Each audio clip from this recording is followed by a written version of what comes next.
Welcome to the NHL Wraparound podcast featuring Neil Smith, President General Manager of the 1994 Stanley Cup champion New York Rangers, and longtime ESPN NHL veteran Vic Morren. Together, they share no-nonsense opinions on news and issues around the National Hockey League. Whether you're a casual or diehard fan, each episode of NHL Wraparound will leave you more informed. Now, here's your hosts, Neil and Vic. This is the NHL Wraparound Summer Cooler Series presented by Lugaroo. Vic Morren, Neil Smith. We have reached the final leg of the Summer Coolers, Neil. The Pacific Division, both wearing black because, as we've said in our earlier shows, that only 3 teams made it from the Metro. We wore black. We wore white for the Central because they had 5 teams qualify. Only 3 in the Pacific, and a lot to unpack with this division. Every team seems like it's got a very distinctively different profile. It sure does. And you know what's great about doing these is you learn so much about these teams, and you learn early and you know what to expect or what you think you're going to expect as the season gets started here in only a little over 6 weeks now till the season actually begins. So, it's a great exercise, and I think it'll illuminate these teams to the listeners. When we did the order of the teams for the other 3 divisions, we made an exception in the Atlantic because Florida won the Stanley Cup. We're going to do the same thing here with the Edmonton Oilers because they are 2-time defending Western Conference champions, only to fall to the Panthers. But the storylines there are so compelling that I think this is a good spot to lead the show off. And no bigger storyline that is going to ride perhaps throughout the season is Connor McDavid's contract. He's a UFA after this season. He's in the last year of a deal that's paying him $12.5 million a year. We already know that Leon Draisaitl is locked up until 2033. He will be entering the first year of a $14 million a year contract. So you have to think that McDavid is going to exceed that. So the first thing that I want to do here is I actually want to talk about the team drops, the re-signs, and then the ads, because as has been reported, the McDavid negotiation is supposed to happen in 2 parts. The first part being, did the Oilers make necessary moves to improve to take that last step and win the Stanley Cup? And then the contractual part would take place after. So let's talk about the drops first. Evander Kane, traded to Vancouver. Victor Arvidsson, traded to Boston. Free agents that they lost. Corey Perry to the Kings. Connor Brown to the Devils. And that's a player that I think we both thought that Stan Bowman would make a priority in re-signing. John Klingberg goes to San Jose along with left wing Jeff Skinner, who after 1,000 games of waiting to finally get in the playoffs is probably going to be on the outside looking in again. Among the RFA UFA re-signs, Trent Frederick re-ups 8 years, 3.85 AAV. Kasperi Kapanen, 1 year, $1.3 million. And the big one, for more reasons than one, I think, and we'll get into that when we talk about term with McDavid, Evan Bouchard, 4 years, $10.5 million. The players that they have picked up during the offseason, Isaac Howard, left wing, 2025 Hobey Baker Award winner coming out of Michigan State. He's acquired in a trade with Tampa in exchange for center Sam Riley. Center Curtis Lazar signed as a UFA from New Jersey. And left wing Andrew Mangiapane signed as a UFA from Washington. And also add to that, defenseman Riley Stillman signed as a UFA from Carolina. So let's take the totality of the moves here and couple this with the first piece of this McDavid negotiation, the team having to get better. Quite frankly, I don't see it. I don't see it either. And when you go through their lineup and you look at who they now have, what composes their lines, you see a very, very top-heavy team with McDavid, Hyman, Draisaitl, Nugent-Hopkins are the main cogs up on the wheel in the forward group. And we don't know what to expect out of Isaac Howard coming into the NHL for his first year out of Michigan State. Matthew Savoy is another new player coming in or slated to come into the lineup.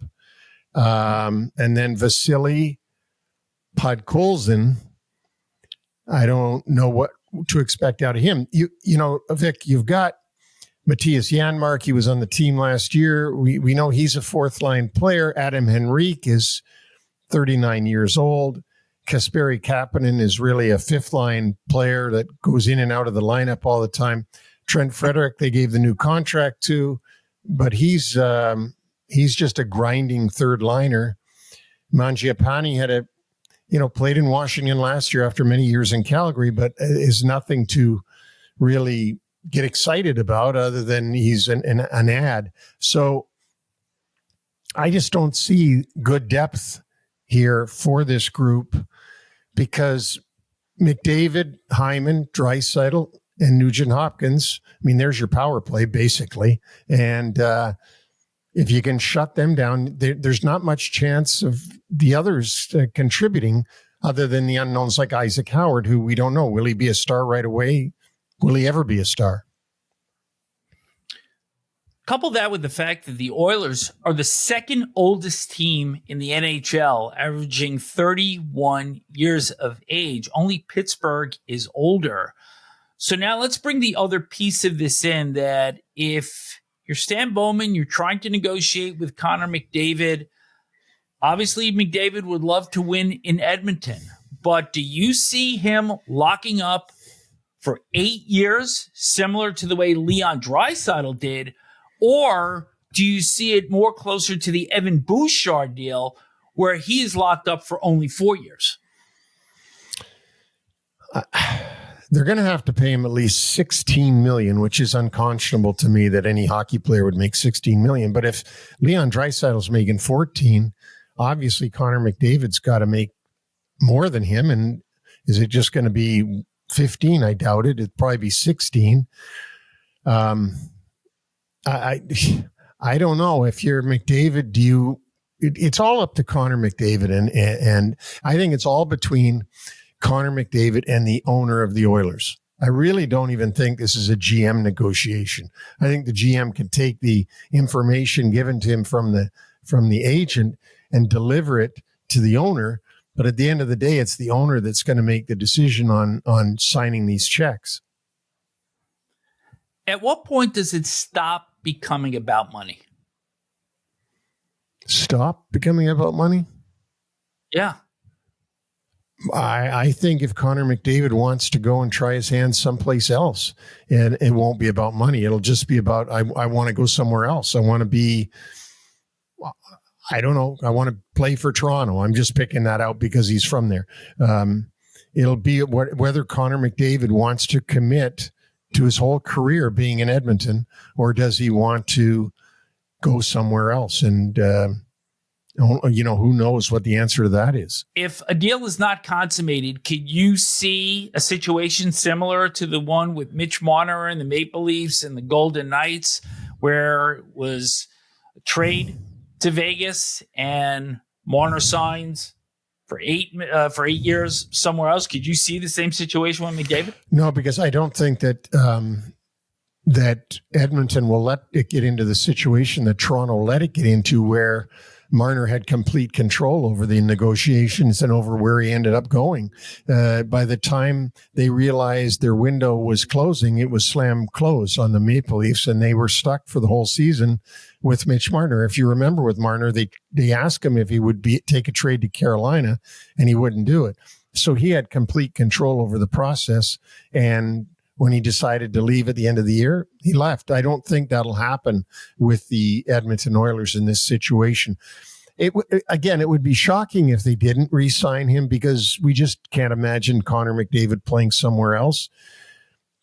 But when you look at their lineup, if it's all about winning a Stanley Cup, I truly don't think that this group is going to win a Stanley Cup. And when you look at their back line and their goaltending, Ekholm and Bouchard, first line or first pair, Darnell Nurse and Brett Kulak, and then Jake Wallman and Ty Emberson. I mean, it's a middle-of-the-road pack. The goaltending, which had some question marks during the playoffs last year between Stu Skinner and Calvin Pickard, returns. So, once again, this team simply isn't better as we enter training camp coming into the 25-26 season. Doesn't mean that some improvements won't be made, but as we look at this club right now, they're not closer to winning the Stanley Cup. And I think we could both agree that the 6-game final with the Florida Panthers last year was probably a little bit flattering because that series really should have gone no more than 5.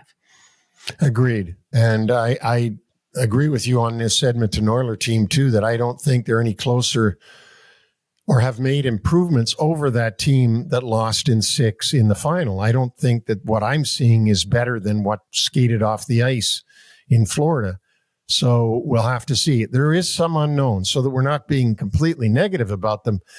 Isaac Howard, Hobey Baker winner, Matthew Savoy, Podkolzin, Frederick, what's he going to contribute? Mangiapane, can he contribute? But we're not talking about even really second-line players. We're talking about third-line players.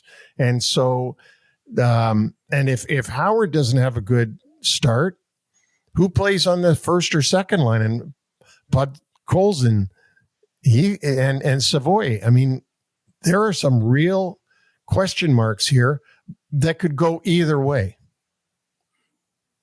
The great unknown in the Great White North. For sure. The Vegas Golden Knights came in first in the Pacific a year ago, 110 points, defeated Minnesota in the first round of the playoffs in 6 games before falling to the Oilers in 5 in round 2. They have made the postseason in 7 out of their first 8 seasons. And right behind the storylines in Edmonton with McDavid, the single biggest move of this offseason has been the addition for Vegas of Mitch Marner in a trade with Toronto, exchange for center Nick Waugh. Marner signed an 8-year, $12 million AAV full no movement clause. So Vegas has had a reputation since they came into the NHL, the very first year when they made the finals, of going for it. And this is simply another example of it. They always seem to find a way to get the big fish into the boat. I don't know. I mean, it's really amazing that they keep doing this. Having said that, they're not world beaters. They're not the Florida Panthers. If we call the Florida Panthers the best team in the league, they're not yet the Florida Panthers. I mean, I like their first line, their second line. I like, but then it starts to drop off after that. And you can't be paying $12 million and $10 million and $8 million to people and think that you've got enough money left to be really strong in the third and fourth line. Well, they are currently $7.6 million over the salary cap as of now. So something's going to have to be done. And interestingly, they are rated among the lowest teams in the NHL in terms of their prospect pool. And do you think that that is a large contributor to the fact that they're always going for it with active players and not building that pool? They're just trying to get free agents and make trades. And it's a very different way of building than a lot of other clubs in the league. Well, and at some point they're going to pay the piper. They can't keep going like this because at some point, Mark Stone, Tomas Hertl, certainly Brandon Saad, William Karlsson, Riley Smith. I mean, these guys are going to expire. Their careers in the NHL are going to expire. And they are going to, if they don't have the prospects to fill in and they don't have anybody to trade, they're going to go down. But we're not talking about that. We're talking about this coming year. And for this coming year, certainly they're going to have some real good power. Let's just talk about the other moves during the course of this offseason to date. In addition to Marner, Jeremy Lauzon and Colton Sissons come in a trade with Nashville in exchange for defenseman Nick Hague, and Jacob Megna signed as a UFA from Florida. Among the players that they lost, in addition to the ones that we've already mentioned, Tanner Pearson signs as a UFA with Winnipeg, and Victor Olofsson signs as a UFA with the Colorado Avalanche. And one other note that I think this is a good defense. We'll talk about the forwards in a second. This is an upper third defense in the NHL, but they are going to be without Alex Pietrangelo for at least the 2025-26 season, and perhaps a career-ending hip injury requiring bilateral femur reconstructive surgery. So this would be a really big loss for Vegas, but I think this is one of the few teams that might be able to overcome that. Yeah, I mean, they did get Lauzon, who's a usable piece on defense, and their top four are pretty good with Theodore, McNabb, Hannafin, and Whitecloud. They play a pretty good system of defense, and Bruce Cassidy has them pretty structured, so they should be okay. But that is a big loss. Pietrangelo is a big loss to them, and as you said, he'll be gone for the whole season. So, they're going to have to find a way to make up for that. And rookie Caden Korzak will round out the top six. But let's look at their forward group, because I think we differ a little bit on opinion here. You question their depth. I think that they can roll four. Well, maybe they can. But, Riley Smith basically signed with the Rangers a year ago, and the Rangers basically gave him back. Brandon Saad was thrown away by St. Louis and signed in Vegas. He's a third liner. William Karlsson is slated to be the center on that line. Fourth line, Howden, Sissons, and Kolasar. Yeah, they can roll four and be okay. I'm not saying that they're not going to be okay. They have better depth than Edmonton. Wouldn't you agree? I certainly do. And I think these top two lines, Jack Eichel, Mitch Marner, and Pavel Dorofeev, and then Hertl, Mark Stone, and Ivan Barbashev, are a high-quality group. I mean, this is in the top third of the league in terms of top six forwards. It is. I mean, Edmonton has elite top five, I think, in McDavid and in Draisaitl and in Nugent Hopkins. But this is a deeper team is up front. And on defense, they may not have the stars, the Bouchard with the 200-mile-an-hour slap shot. They may not have that, but they do have a very serviceable group of defensemen, especially the top four. It's just interesting last year, though, that given all that firepower, and they had an offense that was fifth in the NHL during the regular season, 3.34 goals per game. But in the playoffs, they dropped off considerably to 2.55 goals per game. They only scored 10 goals in the second round series against Edmonton. They were shut out in games 4 and 5. Mark Stone missed that final game with an upper body injury. And there was even some question about whether or not Jack Eichel was healthy, because he certainly wasn't shooting the puck as much as we're used to. So particularly with Stone, who seems to have a nagging injury or two or three every single year, and Eichel is going to be a UFA at the end of this coming season. So I think this window is relatively narrow for this club. It is. They're going to have to try to get something done here this year, and maybe they can. I mean, let's talk about their unknowns. Is Keegan Kolasar going to improve over? Is he going to keep improving? How good can Dorofeev be? I mean, can he even go get more goals? We all know he's a sniper. That's probably their unknowns in goal. If you talk about that for a minute, they have Schmid coming in now and Aiden Hill. Aiden Hill, obviously, the starting goaltender for them, the number one guy. He'll be backed up by Akira Schmid. So, I mean, Vic, they right now they look like they're.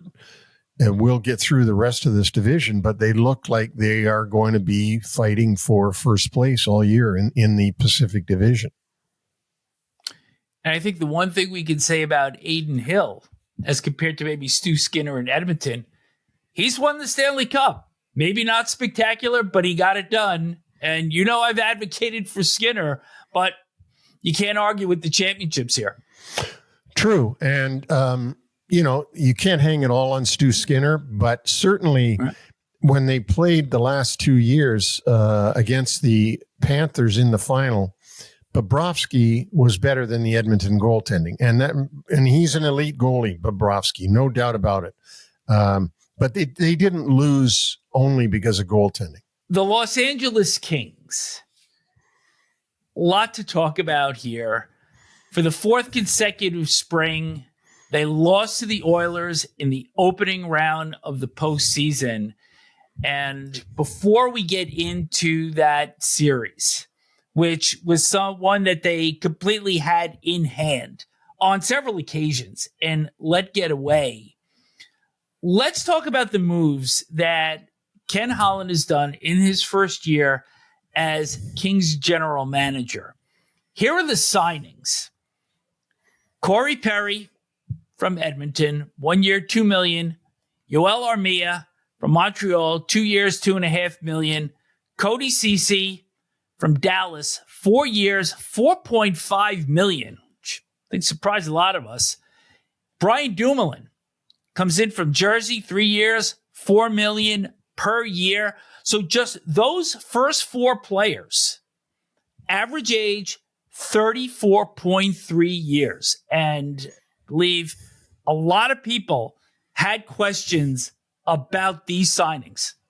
Yeah, I mean, there was a lot of criticism of Ken, and let's say one thing. You talk about how LA has been knocked out 4 years in a row, which led to Rob Blake resigning as general manager of LA, and I guess Luc Robitaille and crew thought, well, if we can't beat Edmonton, we might as well go get their general manager. So Ken, a year later, he had a year off, ends up being the GM and he takes criticism for the age of the players that he signed in Dumoulin and CC and so on. They're certainly not going to be a young group because up front, never mind Perry, who's might be the oldest player in the league, and Brent Burns maybe a shade older, and Alex Ovechkin's up there too. But never mind Corey Perry. Kopitar is getting on. I mean, he still plays fantastically, and their top defenseman Drew Doughty is getting long in the tooth as well. So this is a team that's got to do better now. In order to make their fans happy, they can't keep losing in the first round. Well, could we assume, though, that with the signing of Perry, that the Kings are a shoo-in to represent the Western Conference in the Stanley Cup Final, only to use because Perry has made the final 5 out of the last 6 years and has lost all of them? He's the only player in the history of the league to reach the Stanley Cup Final with 5 different franchises. He's amazing. He's an ever-ready bunny. He keeps on going and going. And, of course, he has a relationship with Ken Holland because it was Ken that signed him in Edmonton after Chicago had released him. So, it might be the right magic secret sauce for LA to get into the final. Let's talk about the other moves during the course of the summer, and then we'll get into some other discussion. They also had goaltender Anton Forsberg, signed as a UFA from Ottawa, and defenseman Samuel Bolduc, who is not qualified by the New York Islanders. The Forsberg signing is also done because David Riddick signed as a UFA with the Islanders, and they also lost Vladislav Gavrikov, who signed with the New York Rangers. In terms of players that they held on to During the course of this offseason, we'll start with the UFAs. Goaltender Phoenix Copley will probably be the number 3. And left wing Andrei Kuzmenko, who came over towards the deadline for the Philadelphia Flyers after he'd been acquired by Philadelphia from Calgary.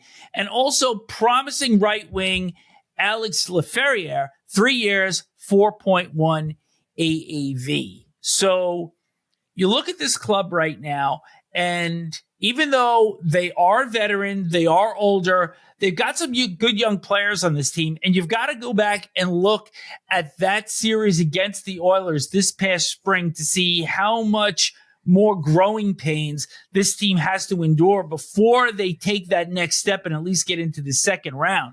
So in that first round series against the Oilers, to put this in perspective, the Kings defense was second in the NHL behind Winnipeg. 2.48 goals per game with Darcy Kemper leading the way in net. They wound up giving up 27 goals in the 6 games against the Oilers.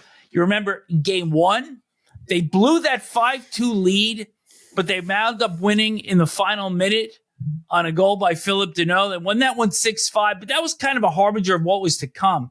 Because in game 3, they had a 4-3 lead with 6:42 left. Evander Kane tied the game, and then that brutal challenge by head coach Jim Hiller led to the winning goal by Evan Bouchard 10 seconds after that.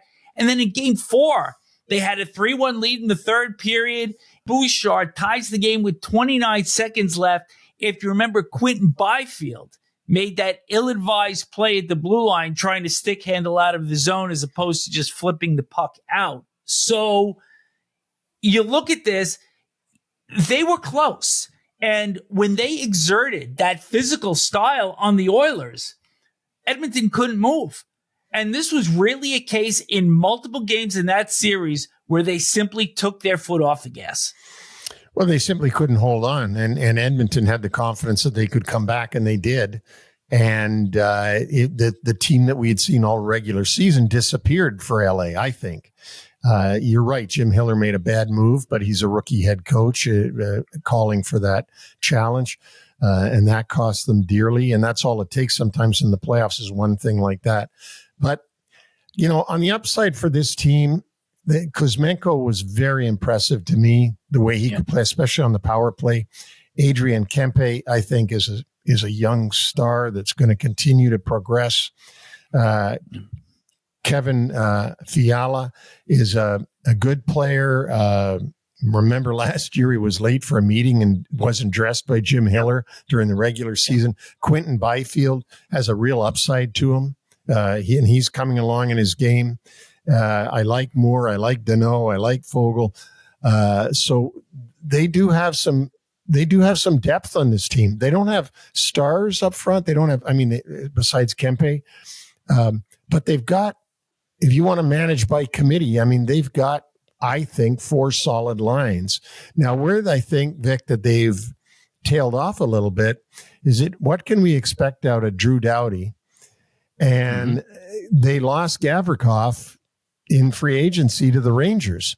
And that's a big blow to them because he's an excellent defenseman to play with Mikey Anderson or with Doughty or whoever they deem that.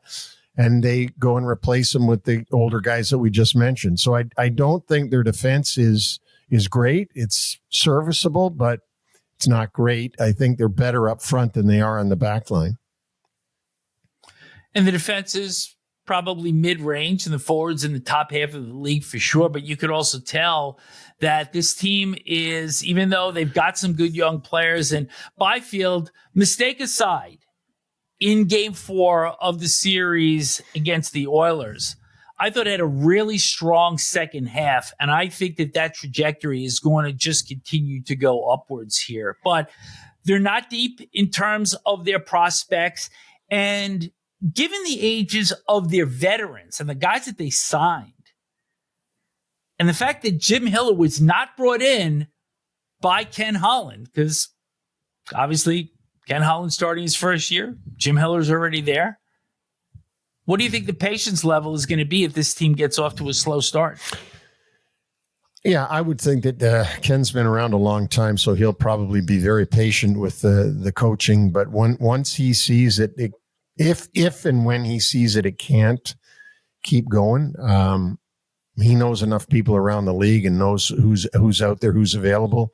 And I guess first on that list is going to be Peter DeBoer. And I don't know that Ken knows Peter DeBoer, but I do know that Peter DeBoer is a heck of a coach in the league. And it's not very comfortable for a second-year head coach who disappointed in last year's playoffs to be starting the season with Peter DeBoer looking over his shoulder. And so it'll be interesting to see if Jim Hiller can get this group to get a good start going, because you need to have a good start. We've learned that in the league. You can't come back from a bad start to the regular season. It's really hard. The Calgary Flames missed the playoffs for the third consecutive season, fourth time in the last 5 years. They took it right to the end, and they were one of the great surprises of the NHL last season. They lost out to the St. Louis Blues, and the head-to-head really became the determining factor because they wound up getting knocked out on the regulation win tiebreaker, and they were 0-2-1 against the Blues during the course of the regular season. This is a club that is going to be really stretched for offense. They were 29th in the league, 2.68 goals scored per game, and they didn't do a lot during the course of the offseason. They did hold on to some RFAs and UFAs, but they have no ads coming from other teams, despite having $15.4 million in cap space. They didn't add a lot to make the Calgary fans get real excited. In fact, they didn't add anything to get them all excited, except for the fact that they continued to keep their own players with 2 losses in Vladar and Anthony Mantha. Vladar, of course, the goaltender that signed in Philadelphia, and Anthony Mantha that signed in Pittsburgh. So basically, Vic, we got the same team coming back this year that played last year. And again, I guess the upside here is can the young players continue to improve? I say that about every team, but it's true. If your young people continue to improve, their back line with Ball and Anderson and Hanley and Mackenzie Weegar, Jake Bean, it's not a bad group. It's probably in the top half of the league, and up front they've got some depth. But like you said, they don't have the scoring. They're going to work hard to get their goals. Let's look at the players that they have held on to during the offseason. We'll do the RFAs first. Matt Coronado, a winger, 7 years, $6.5 million on average. They also kept defenseman Kevin Ball, 6 years, 5.35. Right wing Adam Klapka, and center Morgan Frost, who was acquired from the Philadelphia Flyers. He signs on for 2 more years, 4.35 AAV, and also center Justin Kirkland. He re-signed as a UFA, as did defenseman Joel Hanley. So what you see is what you get with this club. And you just mentioned that the offense is going to be hard pressed. I thought Jonathan Huberdeau, for probably the first time in the 3 seasons that he's been in Calgary, looked more comfortable. He was a leader as this team tried to press for the playoffs along with Nazem Kadri. Huberdeau got back up to 62 points last season, but that's still 53 shy of the number that he put up in Florida in his last season there in 2021-22. Yes, and there was an article written this summer about bad contracts and who's got the worst, that listed a bunch of players, and Huberdeau was number 1 by far of being overpaid for the production he's giving the Flames. So, you would like to think you can expect more out of him in Calgary, so the Calgary gets their money's worth, because they certainly haven't gotten it yet. They haven't. And before we go forward with them, want to go back to the other end of the ice, talk about their goaltending, because Dustin Wolf was outstanding last season and was right there for the Calder Trophy as Rookie of the Year. Didn't get it, but it's really him. And with Vladar off to Philadelphia, the projected backup is Devin Cooley, who has 2 NHL games under his belt, and that was with San Jose in 2023-24. You get an injury to Wolf, you got a problem between your pipes. No, you definitely do. And that's where I'm surprised that Calgary hasn't done anything to go and get an experienced guy, so that they know that if you want to call Cooley number 3, or call him number 2, but have a good number 3, somebody that can play in the NHL and that could steal a game or two. But their depth there is certainly, Wolf has 1 year under his belt. Okay. He was fantastic last year, no doubt, but he's only got 1 year under his belt. So they're going with a guy with 1 year experience and a guy with no experience.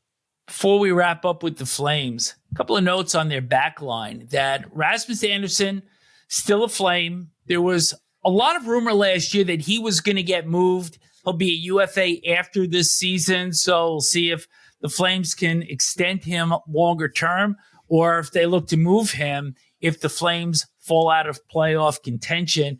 And maybe a player that cracks the lineup this year on the back line, Zane Parekh, first pick, 9th overall in 2024. But I think the upshot here, Neil, is this is a club that overachieved. They did not make any moves to bring anybody in during the offseason, and they're not going to sneak up on anybody this time around. No, they're not. And they've got a powerhouse that we've already described that just sits in the same province up to the north of them that they've got to play a number of times. So it's not going to be an easy year for Calgary. They're going to be trying to get into the wild card spot. That's about the best you can hope for with Calgary, is that they're going to try to get one of those 2 wild card spots. There's a couple of teams that are going to be looking to go past the Flames this coming season. Vancouver, Anaheim, Seattle, and San Jose will be the clubs that we talk about next after this word from Lugaroo. There's a brand born in hockey locker rooms that now outfits the majority of pro sports teams across North America. It's called Lugaroo. Lugaroo makes performance apparel for every moment of an athlete's day. The early lift, the morning skate, the flight to the next city, or dinner after a win. Quiet, technical, built to last, no noise, no ego. If you're the guy who shows up early, stays late, and doesn't need applause, this is your uniform. The cut is sharp, the details deliberate, and the gear holds its shape when the day gets heavy. Hockey players choose it because it supports the work between shifts, the hours that actually decide the game. Check out Lugaroo at lugaroo.co. That's LOOGAROO.co. And use the promo code Wraparound and you'll get free shipping. More than ready, Lugaroo. And again, we thank Lugaroo for being the presenting sponsor for these summer coolers. And please support them the way they have supported the NHL Wraparound podcast. We continue with the Vancouver Canucks. First-year head coach Adam Foote takes over a team that missed the playoffs for the 4th time in the last 5 seasons and 8th time in the last 10 campaigns. One upside statistically for them, their penalty killing, 3rd in the league at 82.6%. But besides that, Neil, I want to turn back the clock to a year ago when we did the summer cooler with Vancouver. They were coming off that second round 7-game loss to the Edmonton Oilers in 2024, and there was so much promise. They re-signed Elias Pettersson and Filip Hronek. They also retained Tyler Myers, Dakota Joshua, Teddy Bluger, and they signed as free agents Jake DeBrusk, Derek Forbort, Denton Hyman, Kiefer Sherwood, and Vincent Desharnais. And yours truly And I have fallen on the sword with this one all season going back to last year, that I thought this team had everything filled in. And then it was one fiasco after another. It was Pettersson and JT Miller not getting along. It was the Brock Besser contract. It was the Thatcher Demko injury. And it was whether or not Rick Tocchet was going to extend as head coach with the team in his third and what it turned out to be final season. The team didn't start well. They never really gained traction. And I think behind Nashville, you could argue they were perhaps the most disappointing team in the NHL last year. Oh, easily. They were in first place. It's funny, you read their statistics that you said that they missed for the fourth time in 5 seasons. And the time they made it, they ended up in first in their division. I mean, when does that ever happen? That you 4 out of 5 years you don't make the playoffs, but the one year you did, you hung a banner up for it. I think their whole season was just a catastrophe from one thing to the other. If it wasn't the bullying JT Miller on Elias Peterson, and made Peterson have a horrible year. I mean, Pettersson, who was their 102 point scorer in 22-23, 2 years later dropped down to 45 points with only 15 goals after a high of 39 and 34 the year before. So he really dropped off even with the new contract. And, JT Miller was traded away for Philip Hedl. Of course, Philip Hedl goes out with another in a series of concussions that he's had during his career. That it didn't turn out too well for them.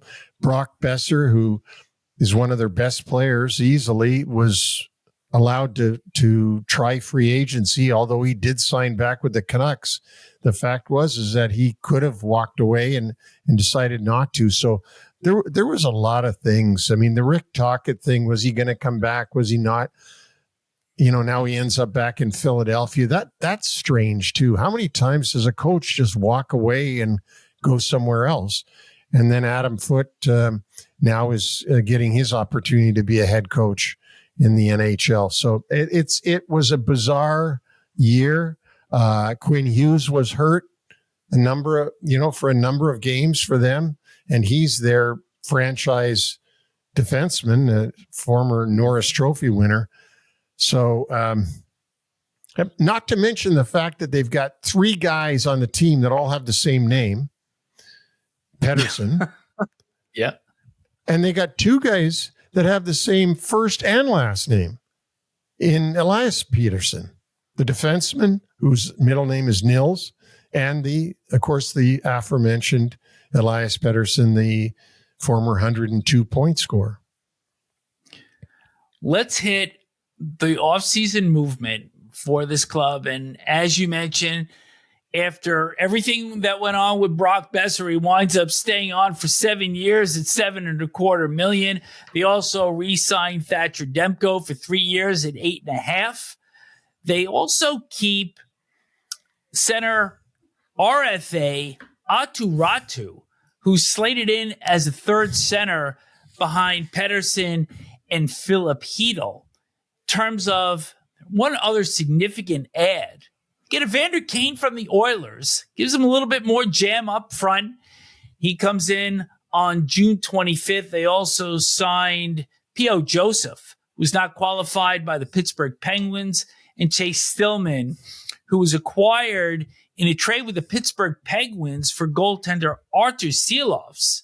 So the drops, in addition to Silovs, who had that very impressive playoff run in 2024, Dakota Joshua traded to Toronto. Phil DiGiuseppe signs as a UFA with Winnipeg. Pius Suter, big loss there, signs as a UFA with St. Louis. And Noah Yulson signs as an unrestricted free agent with the Philadelphia Flyers. So I look at the collective on this team, Neil. Look at the forward group. Top 6, not bad. Bottom 6 starts to thin out a little bit. I don't think their defense is bad at all with Hughes. Teamed up with Philip Hronek, who lost a lot of time last year, has one of the best and most underrated shots in the NHL from the point. There's Marcus Pettersson, Tyler Myers, Derek Forbort, who we mentioned earlier, and, of course, Elias Pettersson, the defenseman. So with that, I think there are parts here. The bar is much lower than it was a year ago. I think that works in the favor of rookie head coach Adam Foote. I think so. And, you look at their top line and look at the guys they're going to have on the power play. They got Jake DeBrusk, who had his best year last year in his career, goal scoring wise. They got to get a bounce back year out of Elias Pettersson, the center, that between DeBrusk and Brock Besser. They brought in Evander Kane for a second line presence. Hedl has to stay healthy, hopefully. Although when you say stay healthy, it's only one injury that he keeps having, which is a concussion, and pretty tough to stay away from unless you don't go anywhere near anybody. And then they got little Connor Garland, who just runs around like a little buzzsaw, annoying everybody, including Connor McDavid. He even got Connor McDavid to get suspended. And then after that, they've got reasonable depth, not great depth. They're going to be depending on that first line, DeBrusk, Pettersson, and Besser, for sure. I mean, Evander Kane was at a third line at best on Edmonton. As we said, they're going to have to stay healthy as well. One final note on the Canucks. Connor Garland, career year last year. He extends with the Canucks 6 years, $6 million per, and that will be effective starting with the 2026-2027 season. The Anaheim Ducks. And this is a club I could see being my team that I'm going to look to for the big step, the same way I did with Vancouver a year ago. Oh, God. Let's call Pat Verbeek. Call Pat Verbeek and warn him if you're doing this. Yeah, because he may not come on again. But you got to take a good look at what they've done during the course of the offseason, bringing in Chris Kreider in a trade with the New York Rangers. Center Ryan Poehling comes in a deal that sent Trevor Zegras to the Philadelphia Flyers. They acquire goaltender Peter Mrazek in a trade with Detroit that sent longtime netminder John Gibson to the Red Wings. And they also signed Mikael Granlund as a UFA from the Dallas Stars for 3 years at an average of $7 million per year. Kreider slated for the second line, Granlund for the third line, Poehling for the fourth line. And they are filling in a lot of pieces here among the players that they hold on to. Goaltender Ville Husso, who's re-signed by the Ducks. He will be the backup to Lucas Dostal, who signs for 5 years and $6.5 million. And Drew Hellison stays on defense. He's a third pair defender, voided arbitration, both him and Dostal. So in the bigger picture of things here, you look at these players that have been acquired, that have been held on to. They lose Zegras, they lose Gibson. And I still think this is a club when you look at the veteran adds, the veteran existence, and the youth on this team, I think there's a lot of reason for optimism in Anaheim.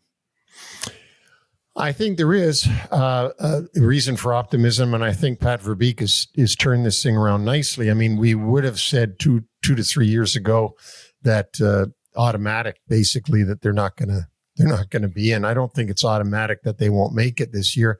I think they could cause a lot of noise. But having said that, they got three pretty good lines to come at you with Gauthier, Carlson, Kaloran, Chris Kreider with McTavish and Terry. They got Vetrano, who shoots the puck 100 times a game, with Ryan Strome and Mikael Granlund. That's a pretty good line. But where I think they really fall off, Vic, is that after Radko Gudas and Jacob Trouba, who are the rest of the defensemen? I mean, I can see who they are, but who are they? Neil, to your point, 4 players that will make up the balance of the Ducks defense, all aged between 21 and 24. We have the 21-year-olds, Olin Zellweger and Pavel Mintyukov, and 24-year-olds Jackson Lacombe and Drew Hellison, who, as we mentioned before, was re-signed as an RFA. But I think when you look at the collective here, I like the mix with this team. And there's another young player that was selected third overall in 2024. It was a bit of a surprise, but he's put up great numbers for Oshawa the last 2 years. And that's Bennett Seneca, who has put up 154 points over the last 2 campaigns. And as a junior player, a plus 57. And that included 86 points last year with the Generals. So a lot to look forward to in Anaheim. Well, for sure. I don't like their defense starting out the season with those young guys because I know how long it takes young players to become good all-around NHL defensemen. But you could say they're backed up by really good goaltending in Lukas Dostal and Peter Mrazek as his backup. So Dostal proved that he's good enough to take over the reins when they traded John Gibson, who was rumored to be traded for, it seems, forever. So we'll see what we get. If the defense can mature and overachieve, this team may have a real shot because they are okay up front. Certainly Kreider adds to their net front presence. Ryan Strome knows him from his days with the Rangers. Mikael Granlund, we saw him in the playoffs do great stuff for the Dallas Stars, and he was really good on San Jose. Gets himself back out to California, where he must be happy to be because he was with the Sharks and now with the Ducks. But you're right, Vic. I mean, this could be a surprise team. This team could be take people by surprise this year. 2 more points here. 1 in goal, 1 behind the bench. And don't want people thinking that we have forgotten about Joel Kenville. But I want to talk about Lukas Dostal first because he is now the clear-cut number 1. And he did spend a lot of time while John Gibson was hurt periodically last season. But you know, Neil, it's a lot different when you're a career backup and then you are thrust into that number 1 role. And I'm going to be very curious to see how he responds. Well, yeah, because this is his first year as being being the clear-cut number 1. But I really like him. I think he's going to be just fine. And Mrazek is a very experienced guy, if not as good as he once was, but certainly very experienced. And I'm sure that tandem will work well together.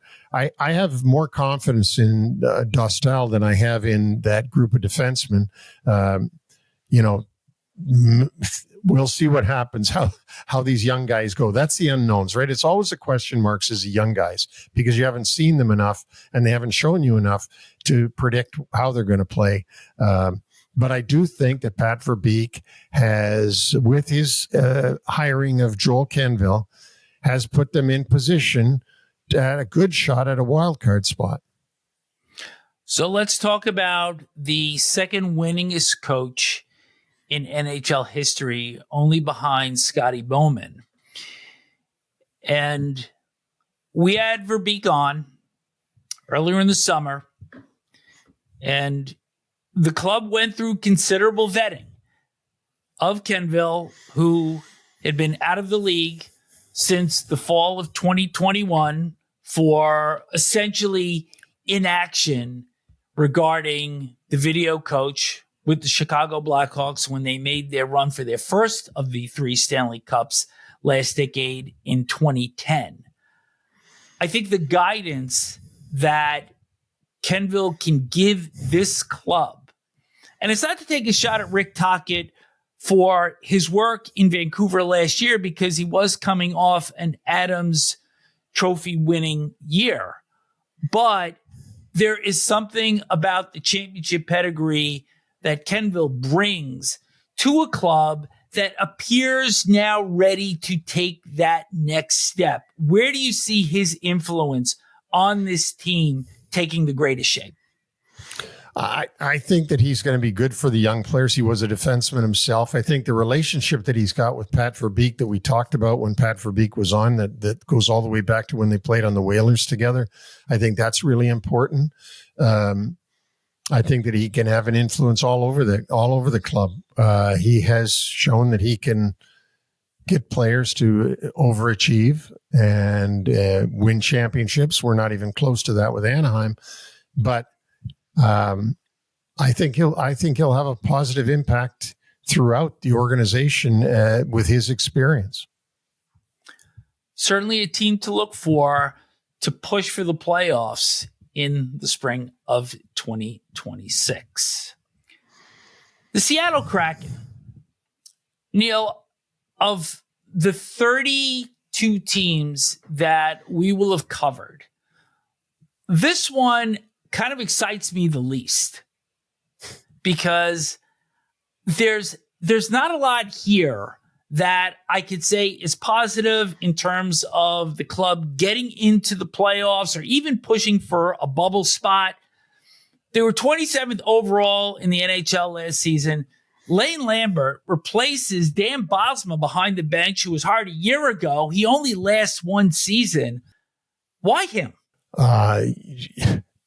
That's not a question for me. I have no idea. And I'm not putting him down by saying that. Like that's all goes back to Ron Francis and the Seattle organization, why they would pick Lane Lambert. He had a decent run in New York with the Islanders.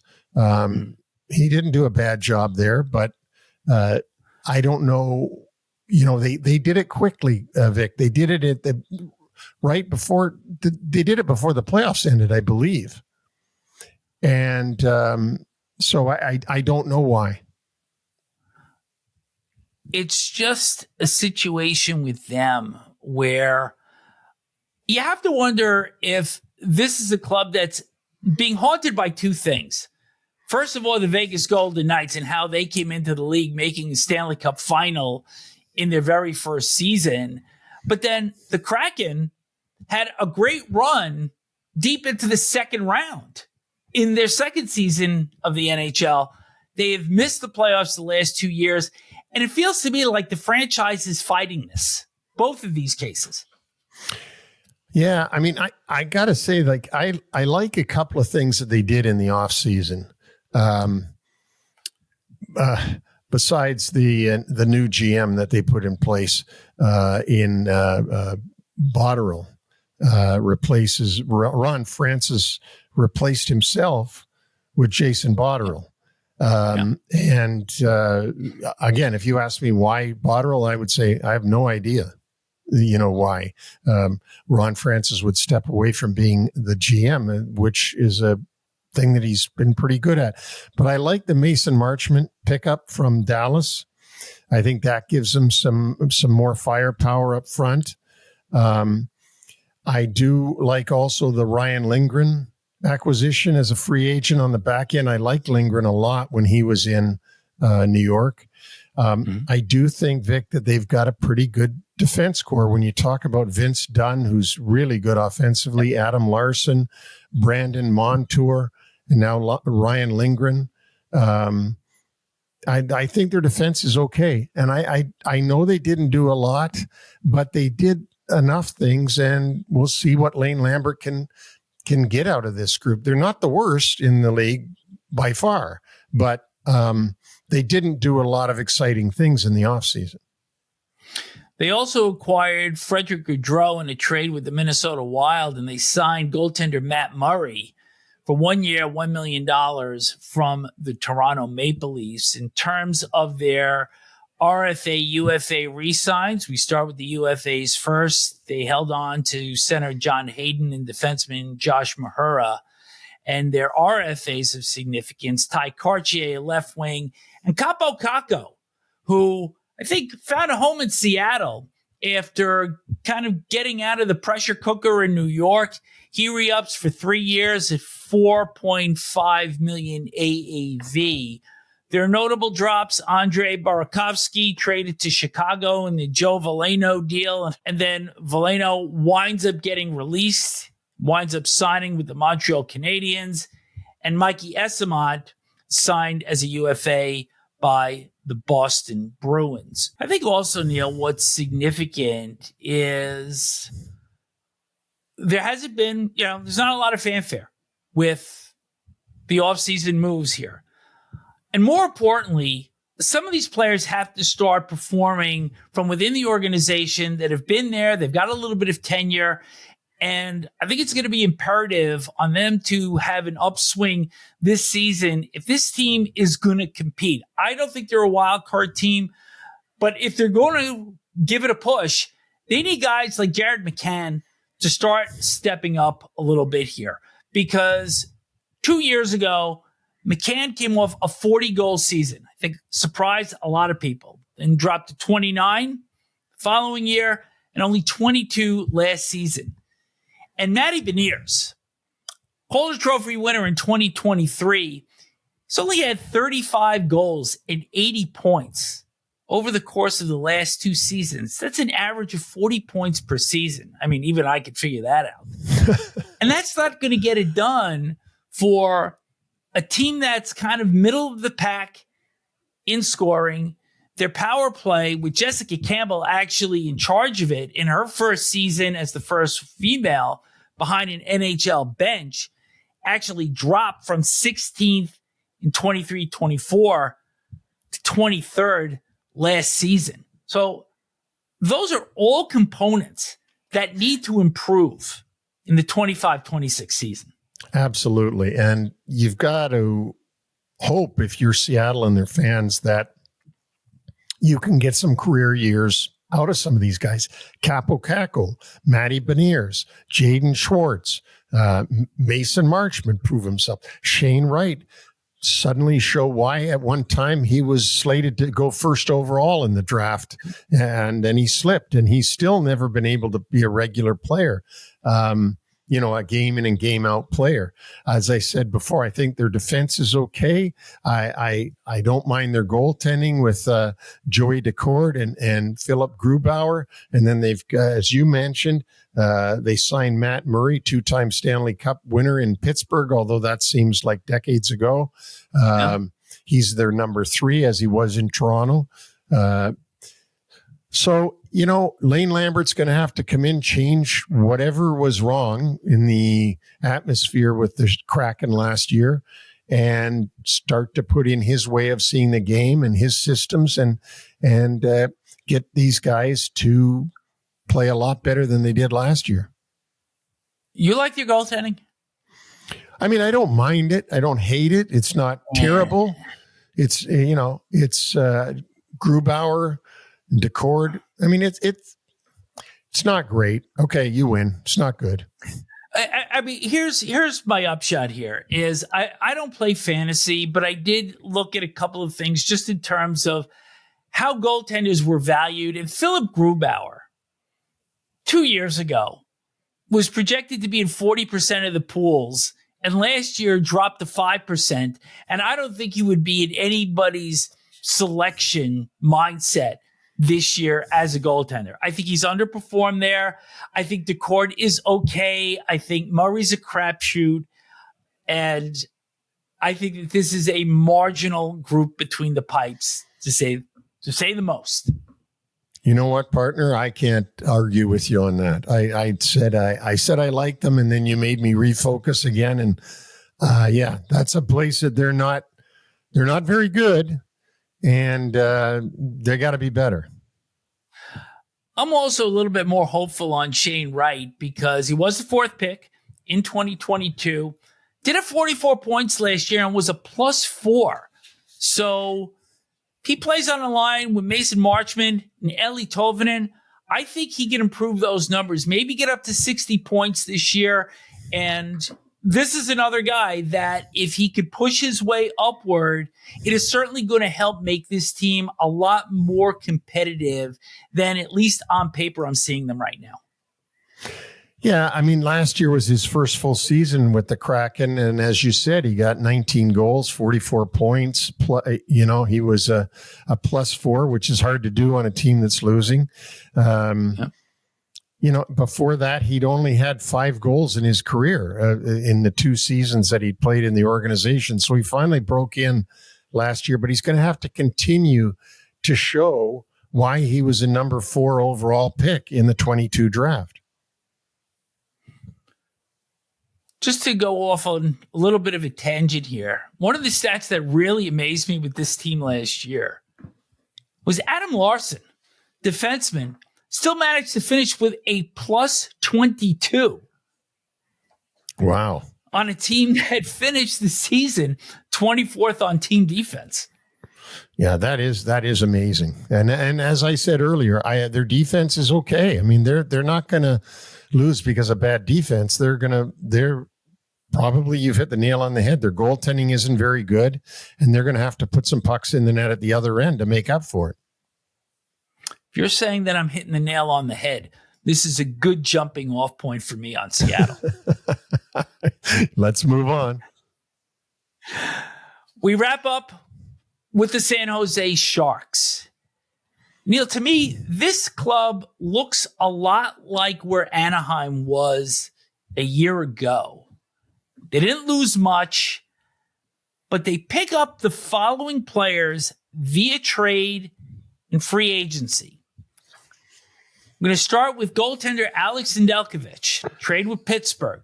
John Klingberg signs as a UFA from Edmonton, as does left wing Jeff Skinner. Adam Gaudette. There's a little bit of offense coming in from Ottawa. Philip Kurashev was not qualified by the Blackhawks. He signs with the Sharks. Nick Leddy claimed off waivers from St. Louis. Tough guy Ryan Reeves comes in a trade with Toronto. And I think the most significant add to this club, defenseman Dmitry Orlov signs for 2 years and $6.5 million as a UFA from Carolina. Yeah, that is Orlov is a real good offensive defenseman. I mean, as you said, they get Skinner. He's a good offensive player. I mean, he's still got some gas in the tank, and they got Barclay Goodrow, who's winding down his career.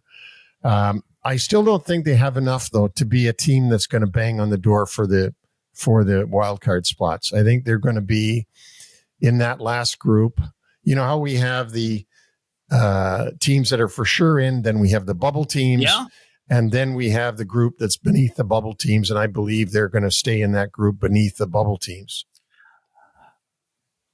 This club missed the playoffs for the 6th consecutive season last year. Last overall, only 52 points. But I could conceivably see this team escaping the bottom quarter of the NHL and maybe moving up overall into that 22, 23, 24 area in the league standings, because there's a lot of young talent on this club. And we need to start with Macklin Celebrini, the first overall pick in the 2024 entry draft. 63 points in 70 games. You got to remember that he missed his 12 games right after opening night. He was injured opening night, missed 12 more, and then played the rest of the season from that. And we talked in the Central Division Summer Cooler about his game compared to Connor Bedard. And I like his 200-foot game much better than the Chicago center. Oh, I do too. But he doesn't maybe have that high-end offensive skill level that Bedard has, but he's got a more complete game, I believe, when I watch the two of them play. And I don't know, Vic, I don't really agree with you that this team can move up that high in the National Hockey League ladder. I think they're still going to struggle. Their goaltending. What do you think of their goaltending? Now we tore apart the last goaltenders. I mean, they've got Askarov and Nedeljkovic, and Nedeljkovic is the Mr. Inconsistency if there ever was one. And Askarov, I don't know him that well to say what he is. He came in last year with a lot of fanfare. He's got a lot of flair to his game. And he was a guy that came over from Nashville because he wasn't getting playing time there. He was going to get playing time here. By the way, I should note also that the goaltender that finished in that number one slot for them a year ago, Alexander Georgiev, is still without a contract. So be interested if perhaps he comes back as a number three, because the Sharks have a lot of money in terms of salary cap space. So I think there's worse goaltending in the NHL. I mean, we just talked about Seattle. I would take Askarov and Nedeljkovic over Grubauer and Decourt. I'll start there. Okay, that's fair. That's fair.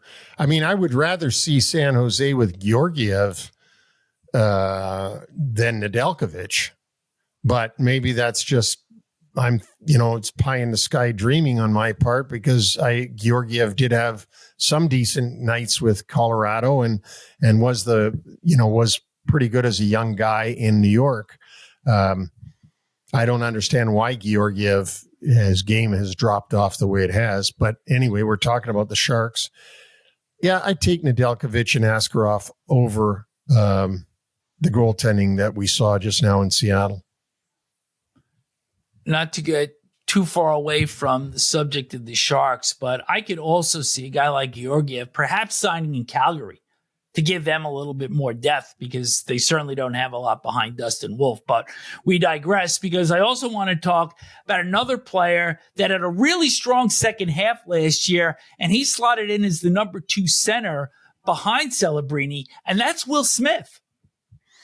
Yeah, Will Smith, number 2 on his jersey as a centerman. Wears it because of Brian Leach. I got to get that in again, as they were big fans of Brian Leach, his dad was. And him and Celebrini are the future of this club. There's no doubt about that. And how high can they go with their skill level and their offensive production? I think sky's the limit for these guys. They're good players, and they're trying to surround them with the best they can while they develop. A couple of veterans will be playing on Smith's flank this year. Projected Jeff Skinner on the left side, Adam Gaudette on the right, and I like that Gaudette signing a lot. And Celebrini will be joined on the top line with Tyler Toffoli on the right and William Eklund, who re-signs as an RFA, 3 years, $5.6 million AAV. They got a couple of prospects in the system also, Sam Dickinson and Quentin Musty. So this is one of the best prospect pools in the NHL. And there is promise here. I think there's light at the end of this tunnel for Mike Grier and the Sharks franchise. I thought Ryan Warsofsky did a really commendable job behind the bench as a rookie head coach. I think he's going to grow well with this club. And are they a playoff team? No. Are they going to be the worst team in the NHL? I think certainly not this year. I think they're going to be much improved, maybe get to that 70-point area. And I do think there is finally reasons for optimism in the Bay Area. I think that should be a lot of optimism for the Sharks while they try to build this thing up. As we just said, Celebrini and Will Smith are 2 of the finest young NHLers in the league. And, as you said too about Askarov, I mean, he asked his way out of Nashville because he said, if I'm not going to be on the team, I don't want to wait to be in the NHL. I think I should be in the NHL now. And so, Askarov, and you shall receive, he asked, and here he is starting in San Jose. How much of a cover charge to see you perform tonight? I'm here all week. That wraps up the 2025 NHL Wraparound Summer Coolers. Neil, we have gone through 32 teams. And as you had said at the beginning, we hope that we are educating, we're informing everybody of everything that took place in terms of player movement, what we expect.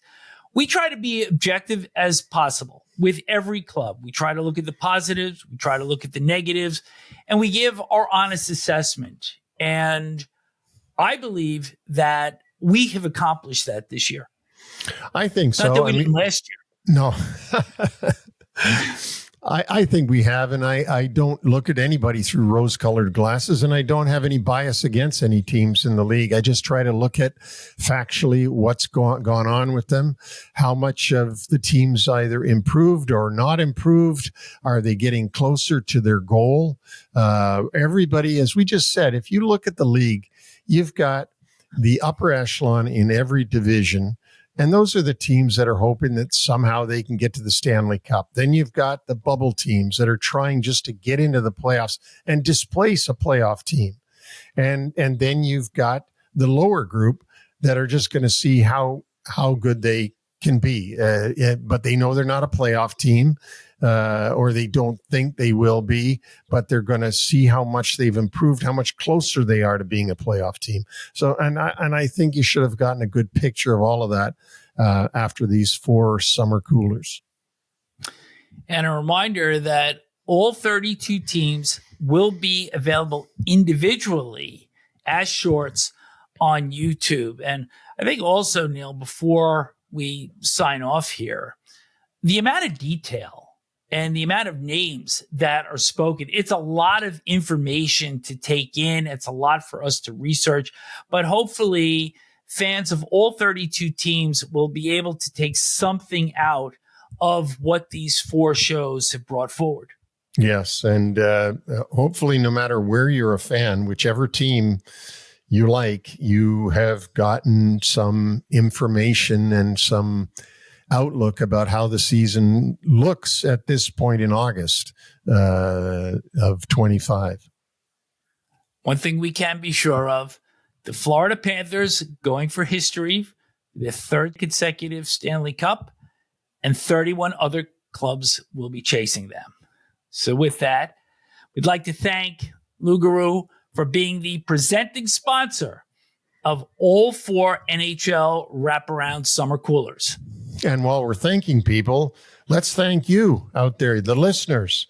Send questions or comments to either Neil at NHLWraparound.com or Vic at NHLWraparound.com, or both of us, and get on our mailing list. All our podcasts are on all podcast platforms, including Apple, Amazon, iHeartRadio, Spotify, and of course, YouTube. And our complete catalog of all our shows going back to January of 24 are available on our website, which is obviously NHLWraparound.com. Continue to get the word out to your friends, please, and subscribe. Just hit that subscribe button. It doesn't cost you anything. And then take a look at lugaroo.co. Look at their merchandise that they have on there, their outerwear, and I'm sure you'll find something you really like. And NHL Wraparound will return after Labor Day with another new franchise. This one, the Hall of Fame edition. And on Tuesday, September 2nd, we will be honored to be joined by the all-time winningest coach in NHL history, Scotty Bowman. So on behalf of Neil Smith, I'm Vic Morren, and thanks for tuning in.